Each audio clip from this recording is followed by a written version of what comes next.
என் பேர் அக்ஷயா.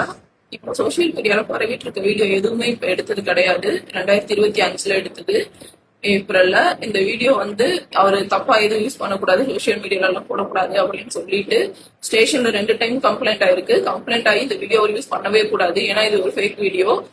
அவர் வேணும்னே வந்து கஞ்சா அடிச்சுட்டு வந்து நான் தங்கியிருக்க ஹாஸ்டல்ல வந்து வம்பிழுத்தாரு. அங்க ஸ்டாஃப் எல்லாருமே தான் தங்கியிருப்போம்.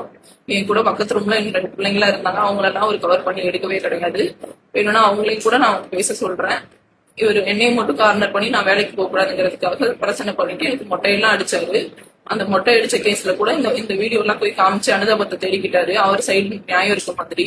நான் ஸ்லீவ்லெஸ் ட்ரெஸ் போட்டிருந்தேன் தான், இல்லைன்னு சொல்லல. ஆனா நைட்ல நான் ஸ்லீவ்லெஸ், அங்க எல்லாருமே ஸ்லீவ்லெஸ் தான் போட்டிருக்கோம். அதை விட குட்டி குட்டியான ட்ரெஸ் போட்டிருக்கு பொண்ணுங்களோட எல்லாம் அவர் அந்த ரூம்ல வந்து பேசி இருந்திருக்காரு.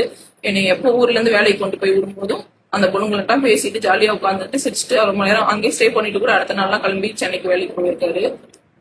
சோ இந்த வீடியோவும் அவர் தப்பா யூஸ் பண்ணிக்கிறாரு. அவர் வந்து ரொம்ப ஒரு மாதிரி இந்த திருட்டு விஷயத்துக்குலாம் இன்னொரு ஆகி கஞ்சா அடிக்கிறது அந்த மாதிரிலாம் பழக்கம் வச்சுட்டு ரொம்ப மனநல பாதிக்கிற சைக்கோ மாதிரி பண்ணுவார் அடிக்கடி. அவருக்கு அந்த சைக்கோ கேரக்டர் வந்துருச்சுன்னா அவரை யாராலுமே கண்ட்ரோல் பண்ண முடியாது. கண்ணா அப்படின்னு போட்டு அடிப்பாரு. சோ அதனாலதான் நான் 1 இயரா அவர்கிட்ட இருந்து நான் பிரிஞ்சிருந்தேன். இப்ப கூட வாழ வரேன் அப்படின்னு சொல்லிட்டு நான் சிகரெட் எல்லாம் சுட்டு வச்சிருவாரு. ஃபுட்டையும் போட்டு டார்ச்சர் பண்ணுவாரு. நான் வேலைக்கு இருந்தேன்னா ஃபுட்டையே பார்க்க வரணும் அப்படிங்கிறதுக்காகவே ஸ்கூல்லுக்கு ஏதாவது ஒண்ணு பண்ணி விட்டுட்டு